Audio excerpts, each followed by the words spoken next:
Hello, this is Amanda Welch welcoming you to this Bitesize Bio web seminar, which today is sponsored by us, Bitesize Bio. Today's presentation is titled How to Be Happier and More Productive in Your Work and is being presented by Nick Oswald, Managing Director of Bitesize Bio. Nick started Bitesize Bio on a MacBook on his kitchen table in 2000 while in his 7th year as working as a postdoc molecular biologist in biotech.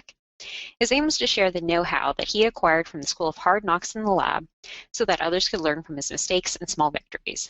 Nowadays, Nick's mission is to facilitate the gathering of hardcore know-how from a whole spectrum of bioscientists and share it here on Bitesize Bio to create a super mentor that any bioscientist can turn to for much-needed guidance. He also has a special passion for helping scientists to sculpt their career and day-to-day work situation that provides them with the maximum fulfillment and enables them to make their best contribution. As always, we will have a question and answer session after the presentation. So please type any questions that you have into the questions box, which appears on the right-hand side of your screen, and I'll put them to Nick at the end. So now, over to you, Nick, for the presentation. Thank you, Amanda, and thanks everyone for joining us. So, in a nutshell, I always seem to change the title of these things after the fact, but this is, in a nutshell, how to create a fulfilling career. It's kind of the second part to the webinar that I gave earlier this year, which you might remember, if I can get this thing to work, which you might remember, it was 5 principles for creating the career of your dreams. So what that webinar talked about, was my very convoluted journey from being a scientist in the lab and deciding that I didn't want to do it anymore, starting Bitesize Bio, and then in January 2012, finally taking Bitesize Bio as my full-time job. So that journey was ostensibly about, making it and creating the career of your dreams, if you like. Bitesize Bio was exactly what I wanted to be doing in January 2012, and it was quite a climb to get there. What happened in January 2012 was maybe not what you'd expect, though. So in January, I took on this job full time, and in December 2012. I promptly had what is known nowadays, or not nowadays, but used to be known as a nervous breakdown. I hit the skids completely and I was non-functional for about 6 months. There's lots of reasons for that, and but the take-home message is that getting where you think you want to be in your job is not enough. What you have to do is to make the job that you're in, you have to set the job that you're in up so that you can function optimally in it and you can enjoy it. But the good news about that is that whatever part of your career that you're in at the moment, you can make it something that you love. And that's really what this webinar is about. It's about making your job something that you can love. So this is my thesis, if you like. It's my sort of last 3 years of experiments on how to do this. It's involved me faking around in the dark and looking at things and picking them up and figuring out whether they work or not, whether they work for me or not, and adding them to my toolbox, and then synthesizing them into a set of principles that work for me. And these are the principles that I'm going to explain or share with you today to see if they work for you. One really important thing to say up front is that there's no silver bullet here. It's all a struggle. Everything in life is a struggle, and that's really what life is all about, isn't it? It's about trying to go into the struggle, or it's about going into the struggle. The struggle makes you stronger, it makes you a better person, and it actually makes you happier, even though it doesn't seem like it's going to be that way. A lot of this is summed up in this extremely cheesy quote that I saw on the wall in one of my friend's houses. Life isn't about waiting for the storm to pass. It's about learning to dance in the rain. Okay, very cheesy, but what it's all about is that life's going to throw storms at you, and what you need to do is to set yourself up so that you are equipped to not only deal with those storms, but to enjoy them and to enjoy the growth they bring, and to enjoy becoming a better person from having embraced those storms and gone through them. What this is really about is how I how I changed my approach to work so that it became a place of self-expression rather than drudgery, which is a big contrast to anything else that I've ever done in my life, if you put it that way. So none of this is new. It's all a synthesis of these things, these little light bulbs that I picked up in, along the way, picked up in the darkness and saw if they worked. Those light bulbs are anything from taking advice from people, taking an amazing coach who gave a webinar a couple of weeks ago that you can have a look at on Bitesize Bio, to looking at wisdom that other people have published. Everyone says the same things, okay? So this guy, Chinese philosopher Lao Tzu, says the same things. Plato says this. Jesus Christ says a lot of this, and even this guy, if you're in Britain, you'll know this guy. You may know him in the US as well. He's the angry chef who shouts at everyone, but even he says this stuff. None of this is new, but everyone's saying the same thing, and the important thing is to get different perspectives and then figure out what works for you. So, because a lot of people look at self-help. This is probably would be filed on the self-help part of the bookstore, and people say this is just more self-help bunkum. None of it works. It doesn't work if you just take one person's perspective and you try to apply that to yourself. This is one person's perspective. It's my perspective.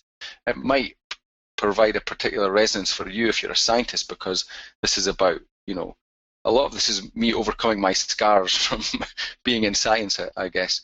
But it's just one person's view, and you need to look at as many different viewpoints as you can, and then experiment for yourself, figure out what works for you, and then apply it. And that's where the struggle comes in, because figuring out what works for you is quite difficult, and it takes application. It takes a commitment to the growth, a commitment to the struggle, and then that's how you get yourself out of the dark hole you're in, or get yourself to a brighter place, even if you are in a good place already. What this boils down to is that you are the product of the choices that you make. Okay, it's quite a glib thing to say, but that's true. You make thousands of choices every day, sometimes without even realizing it, and those choices are the results that you see in your work, your career, and everywhere else, really. So, give me an example of some of those choices. Remember, these are happening every minute of your life. Should you eat that huge ice cream? Should you look for that new job, or should you just stay where you are? Should you work now, or should you procrastinate and put it off till later? That's an example of 3 different choices you can make that come up, probably, versions of these come up every day in your life. And it's quite easy to see that taking a different choice for each of these will make a difference in your life, especially if you multiply it by the thousands of choices you make every day, and you multiply that by the hundreds or thousands of days that you've been around, hopefully more than hundreds, but the thousands of days that you've been around in your life. Those pile up to become the product, which is the outcome that you see in your life. So changing your choices, the choices you make, will change the outcome that you get. And that is what I found over the last 3 years. Here's a startling fact, right? So if this is you, here's you, this is the creative, loving, expressive you. But that person is not the person who's making most of your choices. The person making, or the entity making most of your choices, we're going to call him this monkey. Okay, it's your monkey brain. It's the primitive part of your brain that is reactive, not creative. This is unfortunately, most of us allow the vast majority of us allow the monkey brain to be in the driving seat most of the time. So that a lot of the time, that monkey brain is driving our outcome. So what I'm going to be talking about here is a set of tools that allowed me to step away from the monkey brain and set this person up in the driving seat more of the time, not even the majority of the time. Even setting the true you up in the driving seat most of the time will give you, or more of the time will give you a vastly improved result. So here's kind of an example of how this can work, right? So in any situation you have, that's any of those choices that you have, those thousands of choices that you have to make during the day, you can either engage the the default pathway, which is the monkey brain up here. This is kind of, you can think of this as a center that processes things and with these sorts of outlooks on life. Fear, anger, zero sum, that means there has to be one winner, scarcity and survival. I mean, those tendency is for that to make choices that are bad for you and others.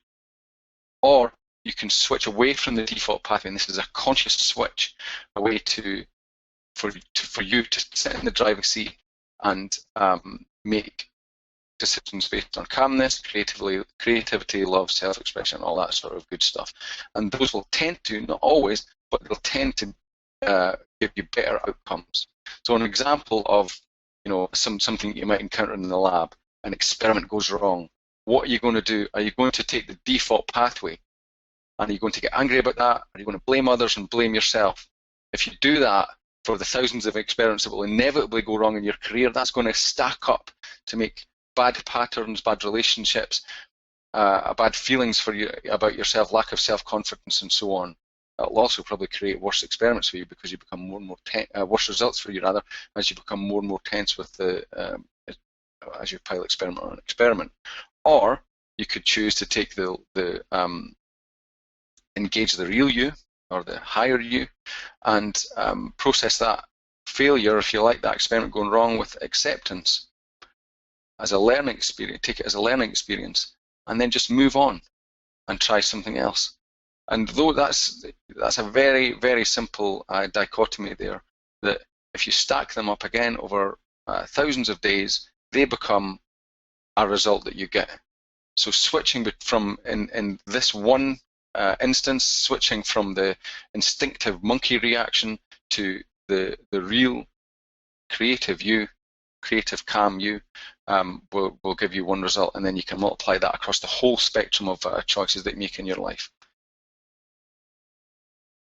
So what we're talking about here is how this isn't something I realize, it's something that or something that I consciously try to do, it's something that I kind of realized over time.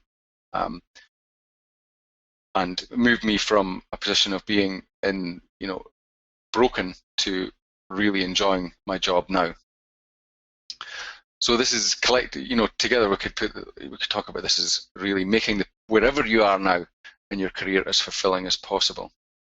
Collectively, I would call this avoiding drama, right? Those negative sort of instinctive reactions, catastrophizing, pecking, going or enforcing a pecking order, react to things with fear, anger, all these things here.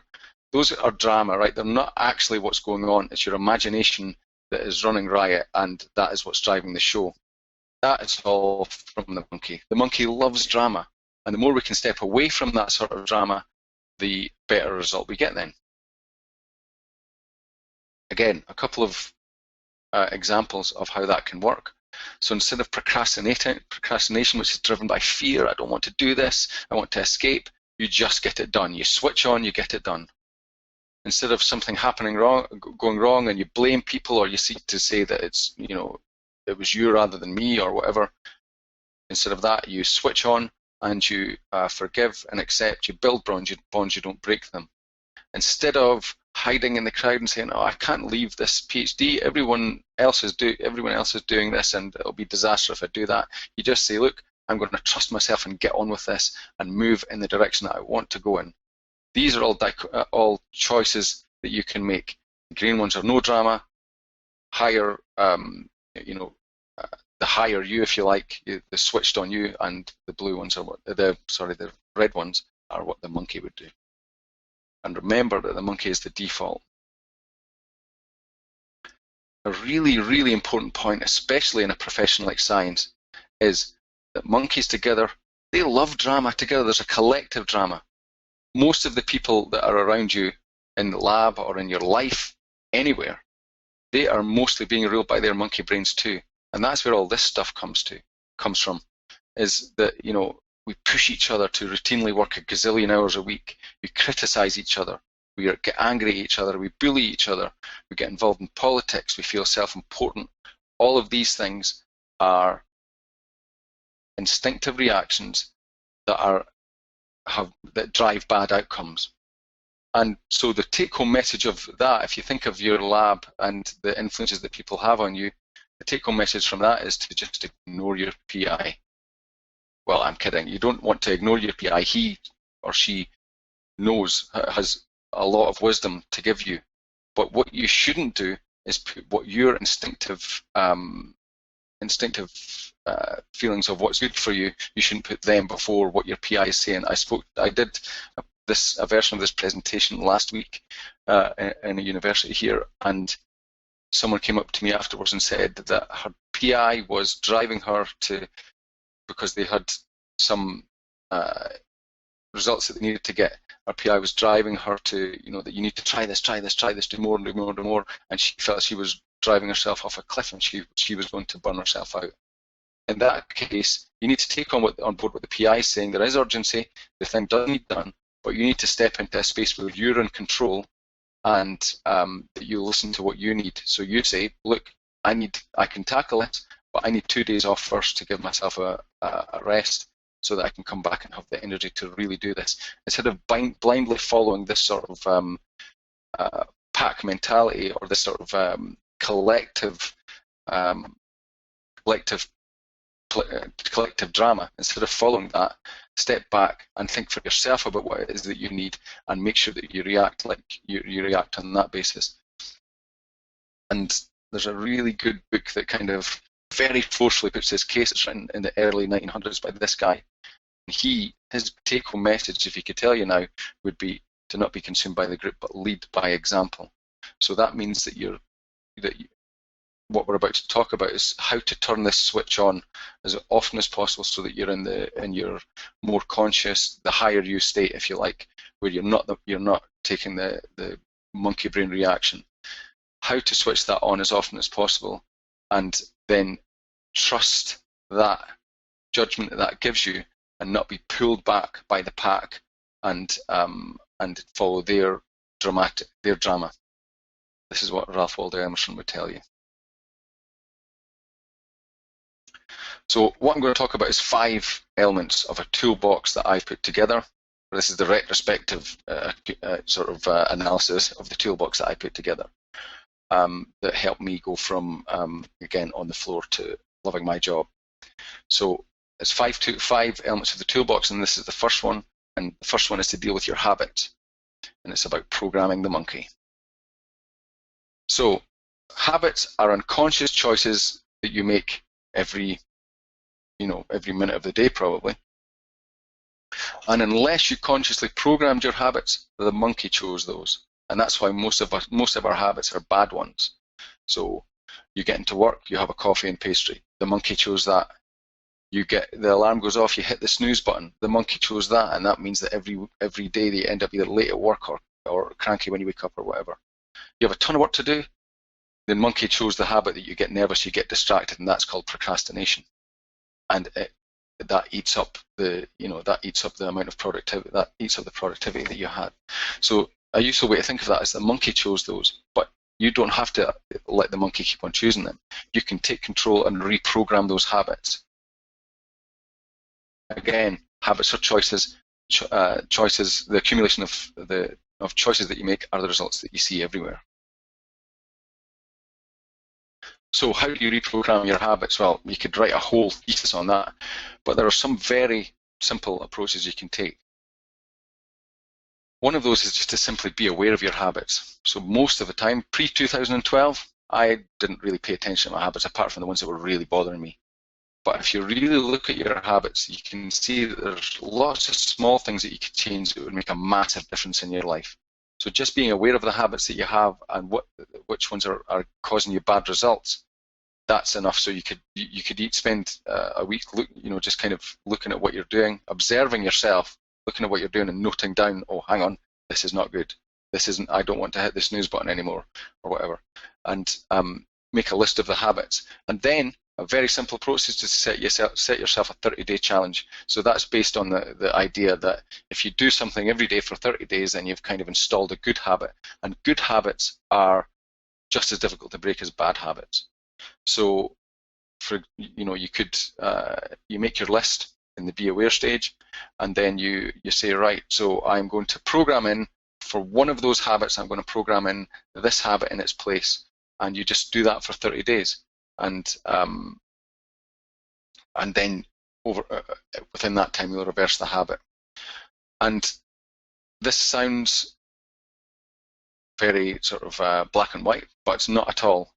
This is where the struggle comes, because when you try that, especially for really difficult habits to break, you might fall off the wagon 10 days in, or 2 days in, or a couple of hours in, and then the important thing is to get back on and try it again.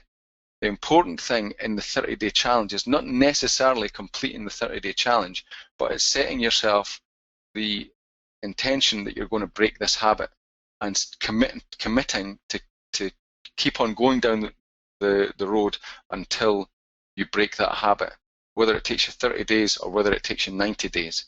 So if you try this, don't be disheartened if you fall off the rails after day 2. I do that all the time. The important thing is get back on and do it again.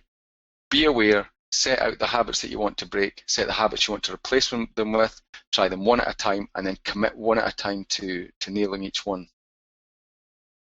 A less intense version of this is to pick off your pick off small habits with what these guys at Sympology call high-me approaches. These are high impact, minimal effort.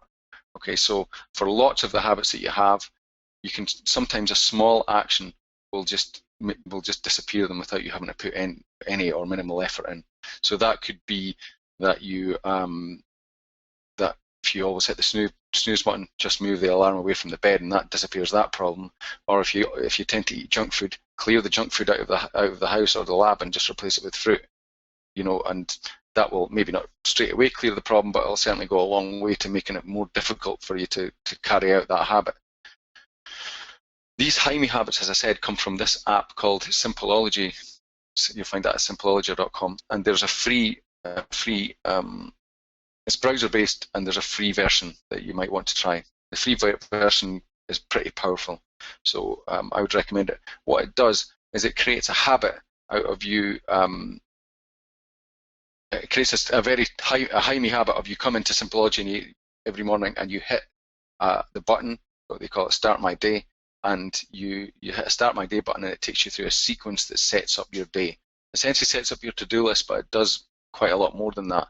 It's well worth looking at if you're interested in reprogramming your habits.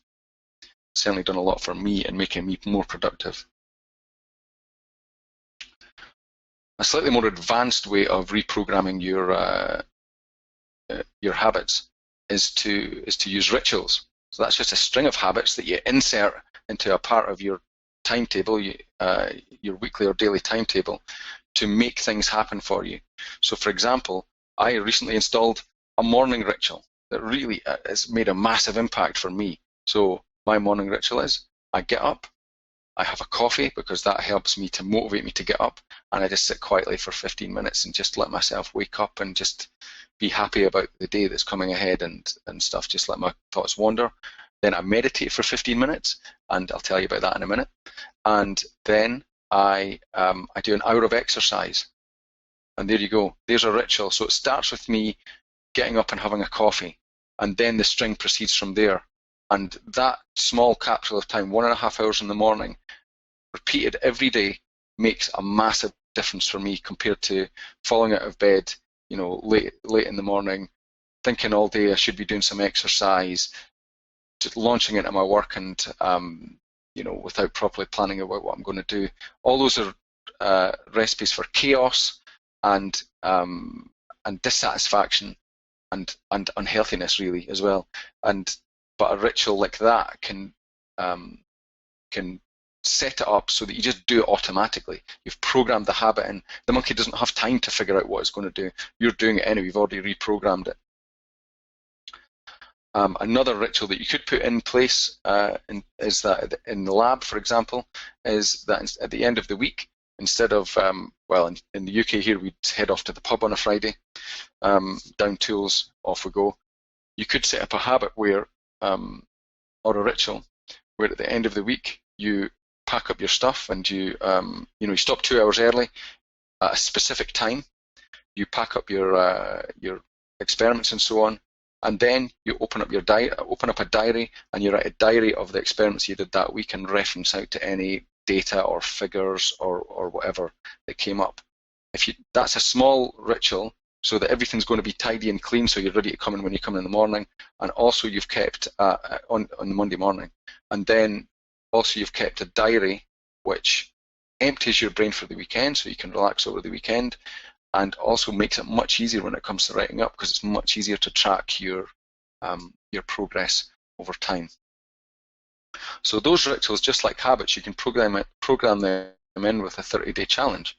I'm going to do this morning ritual every day without fail for 30 days. And if I do fail, I'm just going to get right back on the bike and do it for another 30 days. That's how you program them in.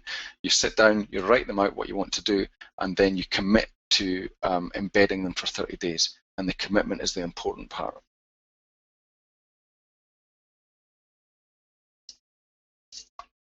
That sums it up. Better habits equals controlling the monkey, and that gets you better results.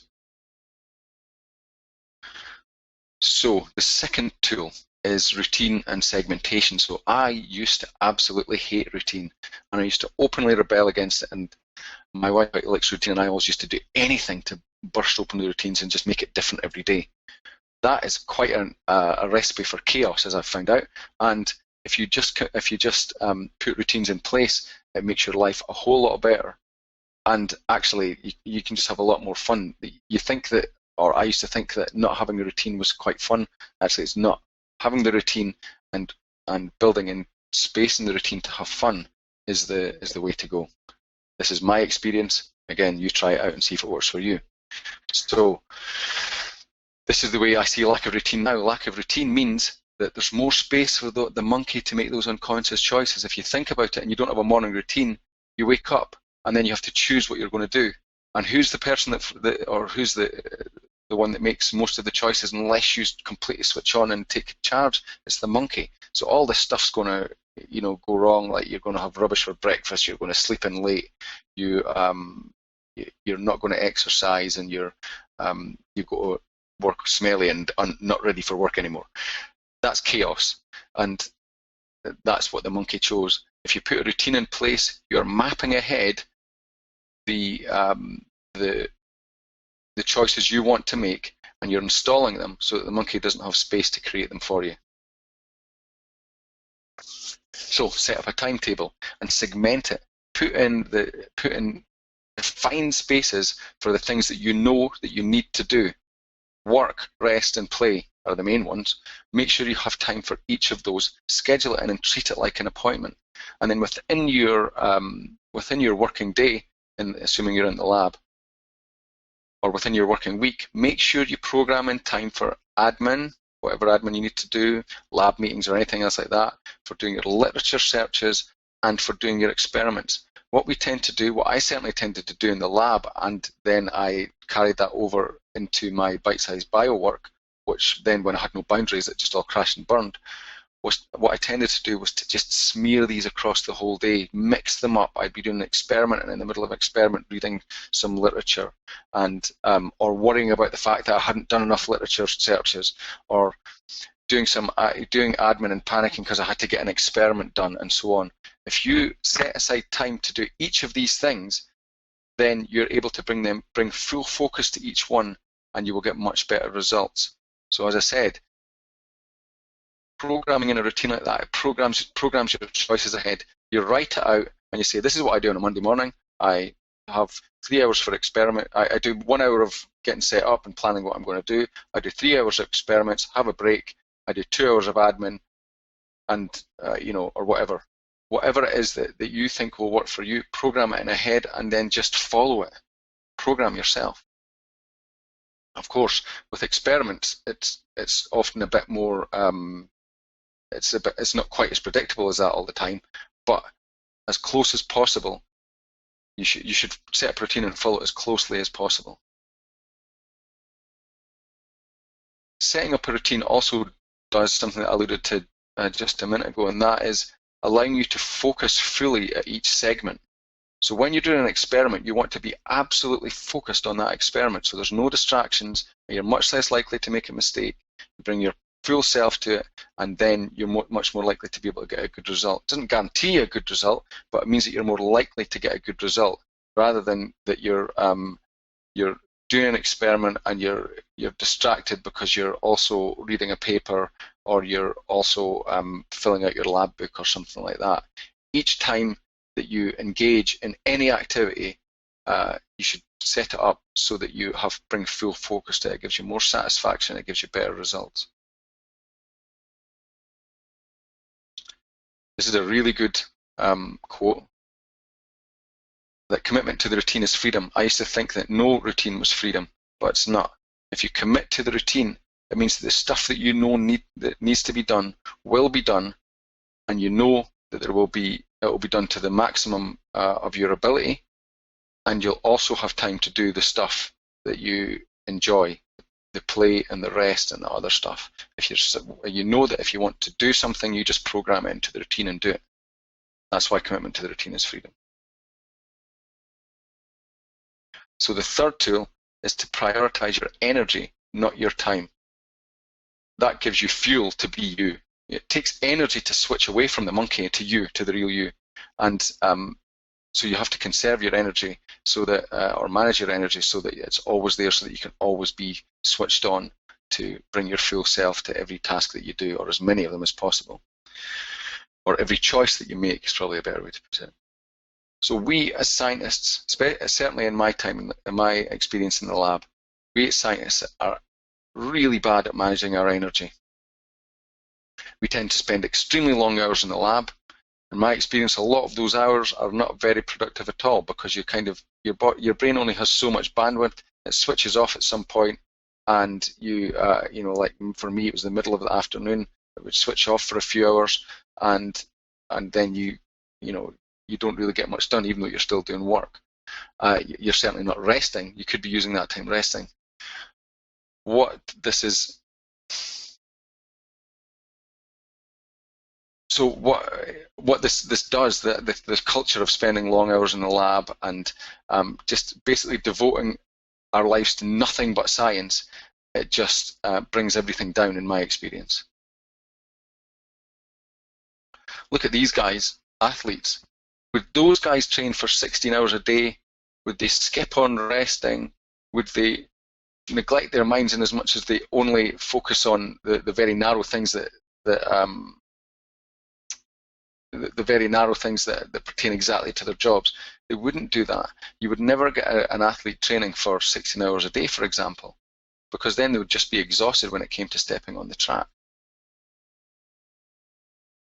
This is why you need to program in things like rest, fun, social contact, and so on.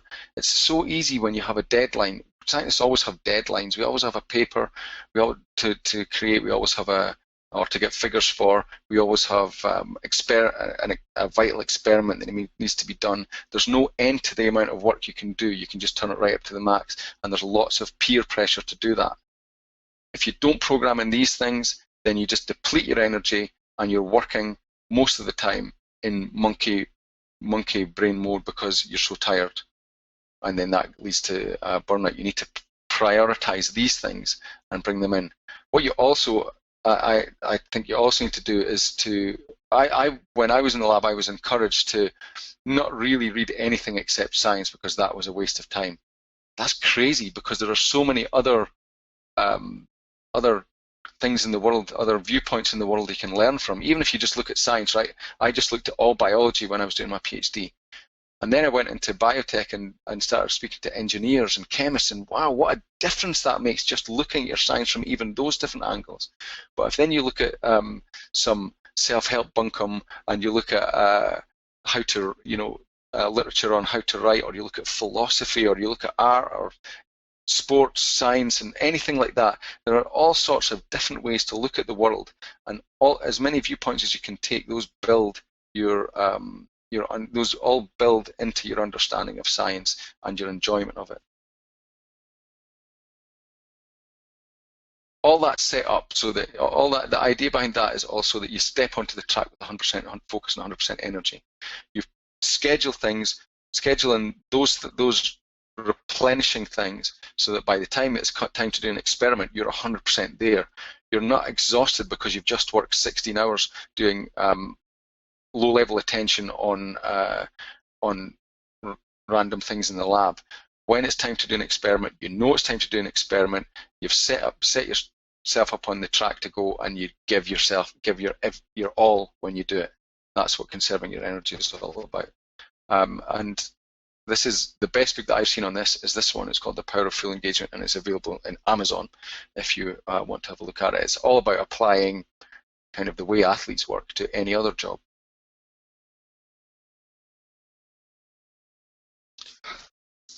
This is probably the best tool, most important one, and probably the one that I would least thought. If you asked me 2 or 3 years ago, would I be talking to scientists about meditation?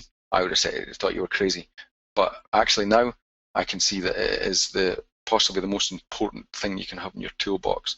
This is all about putting your true self in the driving seat. So remember we talked about the switch between the monkey brain, which has instinctive choices, and your true self, which will tend to bring more creativity and acceptance and things to any situation. Presence and meditation, or working on your presence and meditating, help you to work that switch. That's the way it works for me anyway.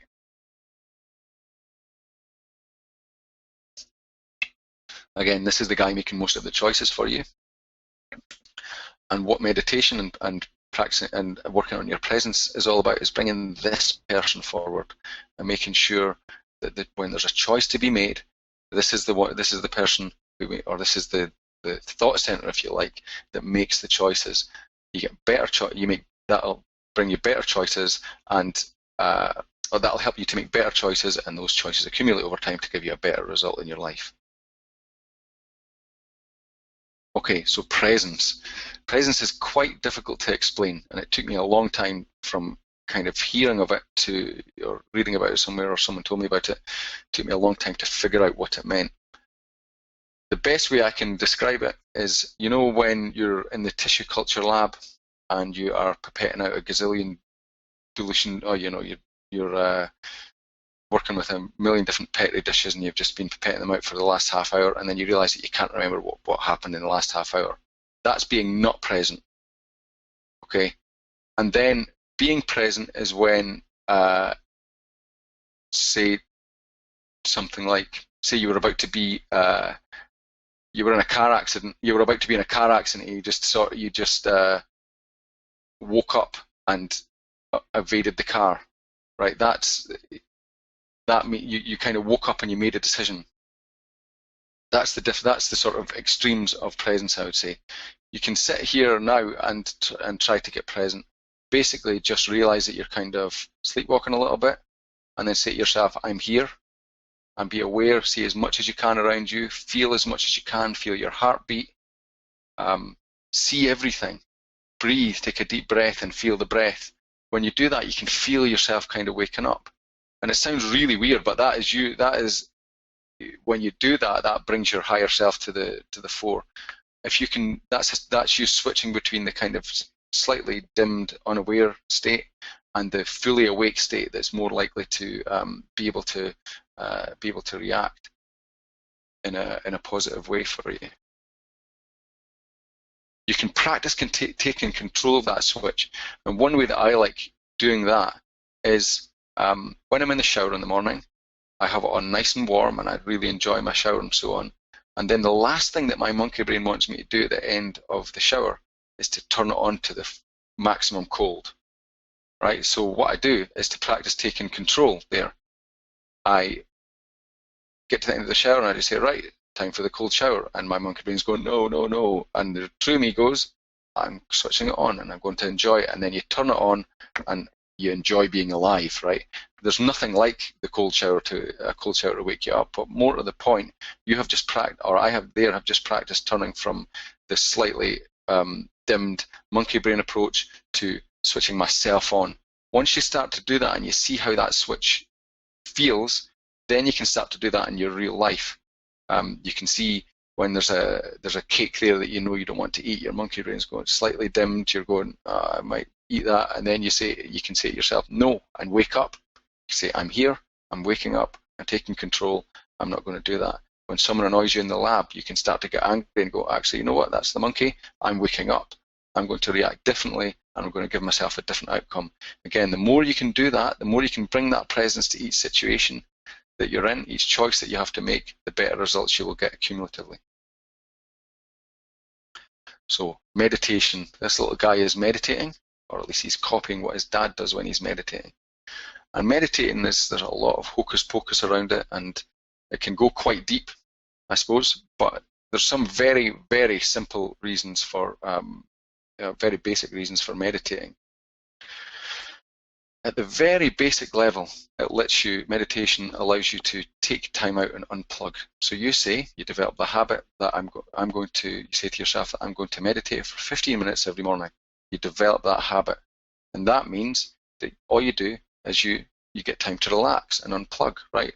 I had this experience when I was doing my PhD, and I was just completely stressed, and every minute of the day my mind was rattling through the experiments that I needed to do, what the results had just got meant, or the results I didn't get, what did that mean? And my brain never stopped. And then my girlfriend at the time, my wife now, suggested that we should why don't we go to a yoga class? And she was going anyway, so I just went along with her. And at the end of the yoga session, the instructor said, okay, now just lie down and relax and don't think about anything. And I thought, what? I can't not think about anything. I've got tons of stuff to think about. I literally thought that to myself. I can't stop thinking. And then I realized, actually, I can. And it actually feels quite nice. Unplugging like that is really healing if you take the time and you just allow nothing in. If you allow nothing to fill up the space, that is incredibly healing and relaxing. What meditation also allows you to do is to develop focus, and I'll tell you about that in a second. So what you do if you want to meditate, you may already meditate, but if you don't, then this is what to do. There's no chimes or chanting or incense or anything like that. You don't need to do that. You don't need to fold yourself up into some incredible position that you can never get out of. You just sit quietly. Don't lie down because you will fall asleep, but sit quietly for 15 minutes and just focus on your breathing. And all that does is, all that focusing on your breathing does is allows you to focus on something other than what your brain is saying to you. And when you're doing that, you can then start to observe what's going on in your brain. So you become the observer of your thoughts. Give it a try, and it takes some practice, but if you focus on your breathing first, then you start to realize that, hang on, oh, my brain is still going, but actually I'm still focusing on my breathing, and you see a space between the two, and you can start to look at the chatter that's going on. As I said, so you become the observer. That's your true self when you become the observer. And the chatter is the monkey. That's the stuff that's just going on automatically. And the true self is the you. So when you can do that, that's just like taking the cold shower allows you to see the difference between the on and off state in your switching on between the presence of the real you and the monkey, if you like. When you do this in meditation, you start to be able to see the difference between the chatter that's going on, those kind of emotions that are just swirling around in you for no reason, or for reasons of your imagination, and you can see how you can just there's a kind of sometimes described, and I think that's quite apt. There's a quiet place that you can that is you. When you're breathing, you can realize I can be in this quiet place regardless of that chatter that was going on. Just like when I was in that yoga class, I could be in a quiet place regardless of all the stuff that I felt was going on in my PhD and was so important at that time. I could at any time have stepped out and taken a bit of time to recharge myself and to see the difference between what my monkey brain was telling me and what the real me was. Then just like with the taking the shower exercise, taking the cold shower exercise, this allows you to see the difference between the two states, so you can begin to differentiate, so that you can consciously bring the true you to to any situation. And again, it's just like weightlifting. The more you do it, the stronger you get at it. Now, what will happen also when you meditate is you'll feel uncomfortable and you'll feel that you're fidgety. Apparently, I can't spell fidgeting, but you'll feel like you'll feel jumpy. And the reason for that is your monkey brain doesn't want to sit still. It wants stuff to happen. It wants exciting stuff to happen. It wants to be entertained and to see stuff outside. It doesn't want to be looking, at what's inside. And so that's a good exercise. If you can, if you sit there and you can, as you practice meditation, you can become calm inside, and you can see the fidgeting going on, and that's the restlessness of your monkey brain. Again, that allows you to see the difference between the two states. What the real you and the monkey brain, and that is what helps you to develop focus. Because focus is when loss of focus is when you feel uncomfortable, you're bored. You're doing this work and you're bored, or you just want to get to the end of it, and so you feel uncomfortable and you just go, I'm going to just procrastinate. In meditation, if you put yourself in a situation where you are actively taking control of that, and you're saying, regardless of whether I feel fidgety or uncomfortable, I'm just going to sit here and stay in this space, then you practice being able to focus, and it actually increases your productivity massively doing that. There's a deeper level to this. I won't go too much in it, but so as well as here, you're looking inside yourself, if you like, in meditation, and as well as these sort of the chatter that's going on, there's also all sorts of emotions and feelings and things, physical feelings swirling around. And those, you can think of them as the kind of non-verbal monkey chatter, and those drive a lot of your unconscious behavior because you feel uncomfortable, so you do something, or you feel an emotion that washes through, an old emotion, if you like, and you react to it. And it's a really strange phenomenon, but if you're in that quiet space and you just look at those things happening, any pain or any negative emotions or any feelings that you're having, just look at them, and it helps to reduce them. And just try it and see if that works for you. But there's a lot more to meditation than the simple stuff that I described. But that's it. This is kind of the third level benefit, I would say, of meditation, if you want to get into it further. So what we're talking about there is creating a space between the monkey brain and you, and pushing them as far apart as possible so that you can choose which version you want to be in. Sometimes you want to indulge the monkey brain. You say, you know what, I've done a lot of work this week. I'm just going to kick back, and the monkey wants beer, so it's going to have beers, and you have as many beers as you want, and off you go. But it's about consciously choosing, because the monkey is the default position. So the meditation is about, and the presence building is about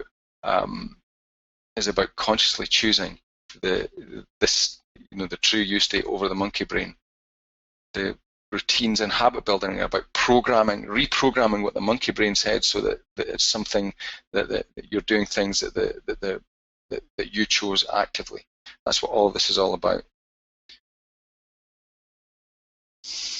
So the fifth tool is to focus on the process and not the results, and this is extremely powerful, especially in science, because probably the most heard thing in a science lab is we really need to get some results, and that's such a destructive statement, because how can you get results? Results that are not in your control. For one thing, you can do an experiment to see if the result you want will occur. But more importantly, results are in the future, and you're not in the future. So if you're focusing on getting a result, you are not focusing on what's happening right now, which means that whenever you do an experiment or something to try and get that result, you're not bringing your full attention to the process that you're going through to try and get that result, and you become agitated, right? And you don't, or you become less focused, so you don't do as good a job.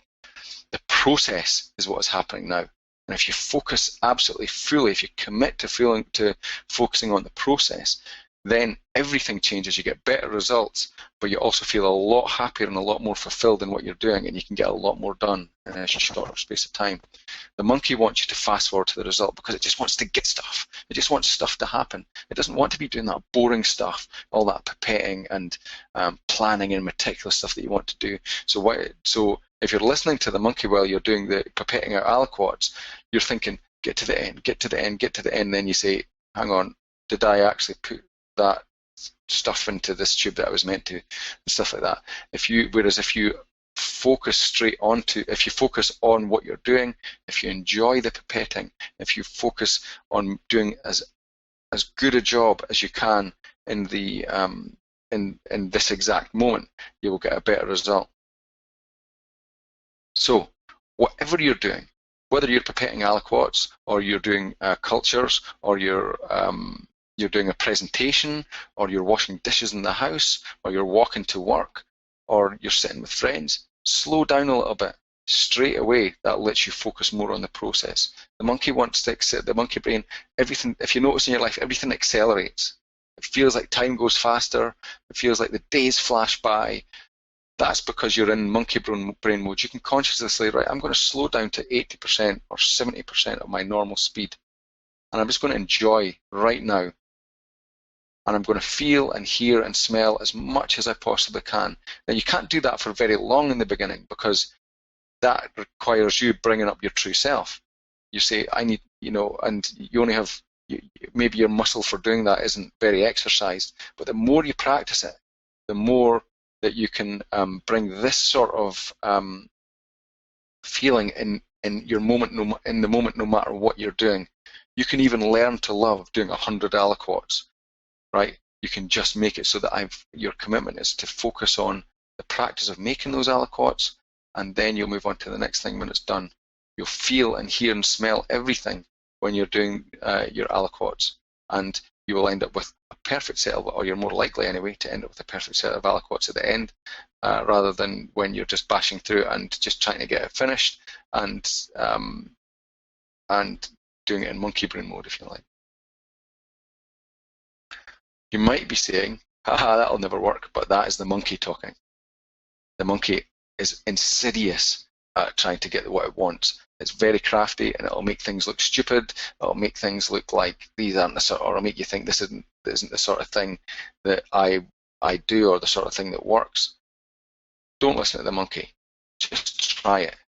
Okay? Stop listening to the monkey and just give things a try. Try experimenting with your life and seeing what results you get. Being process focused means you will have a higher quality of work, and you'll get more enjoyment and fulfillment. You focus on enjoying what you're doing and being fulfilled in what you're doing rather than just trying to get it done. Then, as I said, everything changes for you, but it does take practice. You have to consciously choose to do that, and then you have to commit to practicing it every day. And as you do that, you will become more able to do it.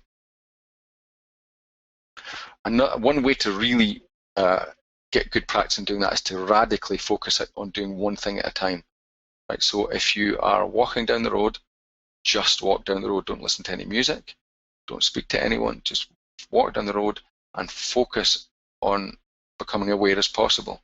Smelling everything, seeing everything. Just be taking as much as you can and really enjoy the walk.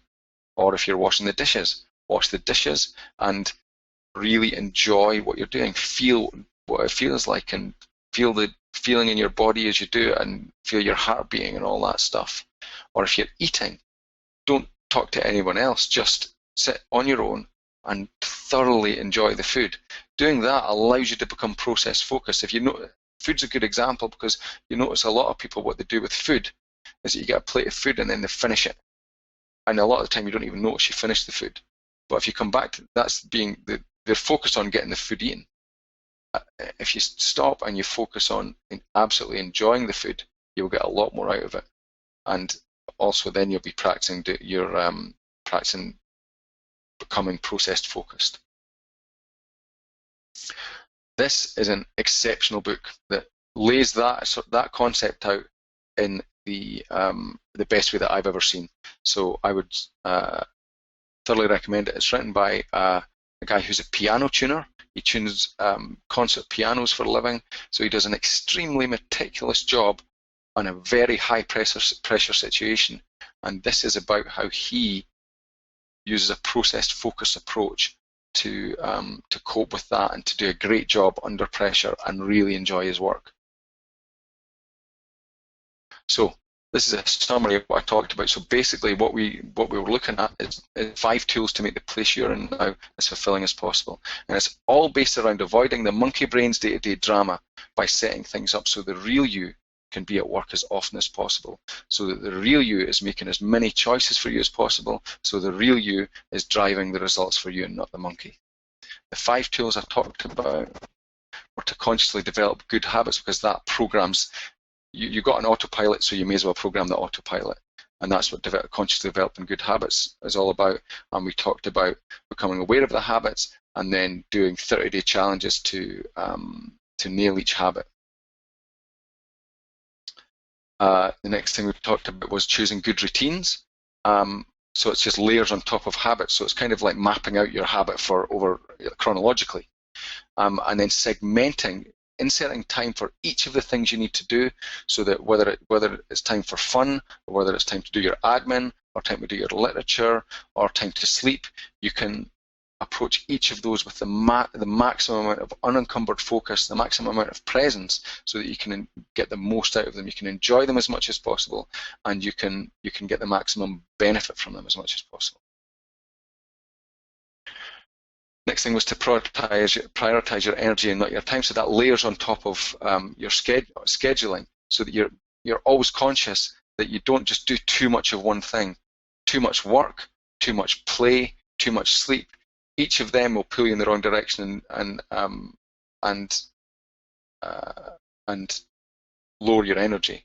The important thing is to balance your energy so that each thing you do replenishes the next one, or replenishes your energy for the next one. The more energy, so that you're always topped up with energy, so that when it's time to do the next thing, you're on the start line 100% ready to go. Talked about being present, practicing being present and meditating, and that was about operating the switch, feeling for the switch between the monkey brain and the real you, and becoming better and better at using it, and also on the very basic level, just making time to unplug. Even if you don't go any deeper into meditation than that, you'll still get a massive benefit. And then focusing on the process and not the results, and that means regardless of what's happening around you, regardless of whether you get the result you want in the lab, for example, regardless of whether things are going well for you, you focus on doing the job that you're doing, or doing whatever it is you're doing, whether it's in your job or just in your day-to-day life. You focus on that, and you focus on getting the maximum enjoyment out of everything you do, and then suddenly everything becomes much better because your energy's high, you're practicing becoming more and more present in your day-to-day, and so again, when it comes to making choices, any choices that come up in that time, your monkey brain's the monkey brain is in the background, and you are the one in the driving seat. So that was my results so far on how to create a fulfilling career based on my experiences from 2012 until now, and it's definitely a work in progress. But well, I'll keep you posted when I have an update. Thank you, and I'll look forward to getting your questions. Thanks, Nick. That was an excellent presentation. We have a few questions from our audience, and this one is from Dake Zeng, and they ask, when trying to divide a goal into smaller tasks, there are always new areas I'm not familiar with, and I do not know how much effort each task will take, so therefore I'm not good at making a proper plan for a new goal. Could you give some suggestions on that? So if you have a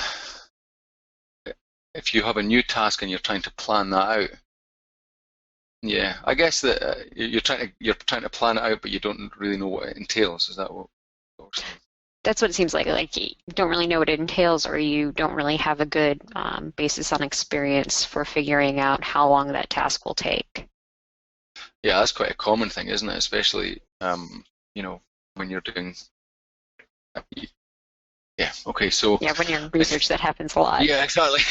When I used to work in industry, and we used to have to make plasmids, and they would ask us how long it was going to take, and it's impossible to tell. I guess that my approach to that would just be to, you have to accept from the beginning that it's going to take you longer than you think. There's a thing called the fudge factor that helps with that. When you approach different tasks, you tend to underestimate or overestimate the amount of time it's going to take you, and it tends to be fairly constant. You can use that. You say I tend to need double the time that I think that when I do task, I think it's going to take me 2 days, and it takes me 4 days. That's just the way it works for me. That's one way to approach it. But the other way to look at that is that when it's going to take how long it's going to take, and instead of focusing on the result, if you like, instead of focusing on the result and getting it finished, you just say, at the moment, I commit to getting this thing done, and these are the steps I think I need to take, and I'm just going to follow them, and I'm going to commit to being as fully focused as I can in them. What you don't want to be doing is kind of panicking during the process and thinking that panicking during the process and thinking I need to have this done by now. You just have to commit that it's going to take you as long as it takes you. I think that's another way to look at it. That's a good way of thinking about it, I think. And then we have another question about from Rafaelia. What if we have a ritual and work interferes with it? So how do we cope with it when it's not up to us, especially when something is inevitable or sudden that comes up that you couldn't necessarily plan for? Yeah, so your rituals have to be real life proof, I would say. So you can take the one thing is you can take that into account when you program the ritual. Like you can have a backup. Like I have a backup plan for my morning ritual. That if one of my kids is up all night or I sleep in late, I have a backup plan, which is a more compact version of the ritual, so that I can still do it and I can still do a placeholder of it without, even though I didn't manage to get up at the normal time. That's one way to do it. You could simply just do it. Have a backup plan that you do it at a different time of the day or something like that. But that's always going to happen, especially in science where your work's less predictable than a lot of jobs. But so I guess that would be my answer: is have a backup plan. Yeah, a consciously thought out backup plan. Yeah, and then it's not quite so sudden. It doesn't disrupt your pattern too much. The other way to look at it is if you if you don't make a backup plan, then it's going to go wrong at some point, and then who's going to be making the choices at that point? It's going to be the monkey brain. So you need to have a backup plan where you've thought this is what's going to happen, and you've thought out what this was going to happen, and then you just execute it. That makes sense. And then we have a question from Satish Kumar about how to overcome obstacles from external factors, such as people who are not interested in your progress. They try to put blocks and prevent your progress. So I guess toxic people, maybe. Well, that's absolutely where self-reliance comes in then. You have to insulate yourself from other people. If you do, and you have to do that really aggressively. If there are people who are bringing you, who are doing things that don't work for you, then you need to, be open to any good stuff that comes from them, but you have to completely insulate yourself from them. And that means that the stuff that they do, you either avoid it, the negative things you do that will affect you, you either avoid it, or you just consciously decide that you're just going to let that slide and you're not even going to react. It's quite a good exercise, actually, because, again, what those negative people are going to be tending to do is triggering a monkey brain response from you. Right, they're going to be making you feel fear or anxiety or feel bad about yourself or something like that, and you can consciously say, when that happens, my programmed reaction is going to be this, and this is a higher level of response. That is, I'm just going to walk away from it, or I'm going to say something back about that, or whatever. But you don't allow that group or individual to if you want, to harm your inner peace, if you like, or the other way to look at it is you've made a conscious choice about what you want, and you don't let other people interfere with it. What you're doing then is you're being the leader, exactly as Ralph Waldo Emerson there said. that you are not being consumed by the group, but you're being led by, you're leading by example. Yeah, and I think that just knowing how you're going to deal with things ahead of time could also help with decreasing stress. So I think we have one less question, which is if you could choose one action to help improve your work happiness and productivity, what would you be? If you just want to choose one of these things, Mm-hmm. I would, it's a toss-up between either meditation or the most practical one is this thing. Get this book and read it and then do what it says in that book, which is developing the practice of focusing on what you're doing now instead of what you want to happen in the future. And that will make a huge difference in your life. Well, it did for me anyway. I indulged in self-help bunkum. It might not make a huge difference in your life. It made a difference for me. You should try it and see whether it makes a difference for you. Oh, and we have one more that just squeezed under the wire. So this is from Yari. Relative to the first question, I'm always very bad at estimating the time things take, but even with those things I already know. I know that I'm slow, but I never want to admit it. So I keep trying to squeeze all the tasks I need to do into my schedule, and of course, I never manage to accomplish them on time. How can I change that? Yeah, I do that. Well, I'm certainly trying to work on that, is that I give myself too much to do, and then that puts you in a state of kind of perpetual panic. That's a bad thing, obviously, because that means that the monkey chose your schedule, right? You have to sit down. What I try to do now, I'm working on this at the moment, is to say, what can I realistically get done today? And you know, and then just commit to doing that. And one thing, that Simpleology app that I talked about, that's what that is all about.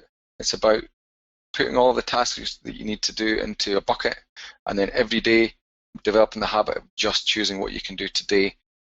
You know, bearing in mind that the stuff that you need, the other stuff you need to do, is still stored in a list somewhere. So I would recommend diving into Simpleology and trying that if that's the problem. What I tend to do with Simpleology is still overfill my list. So that's what I'm working on at the moment. Overfill the list of things that I have to do today. So, but at least I'm aware of it. So I'll sort it at some point. Well, that brings us to the end of the seminar. So thanks again, Nick, for a very illuminating presentation and a great discussion. And thanks to you, the audience, for taking the time to attend and listen in. If you've enjoyed the seminar and would like to view the video recording of the session, please visit the seminars page on bitesizebio.com. It should be available within the next 24 hours.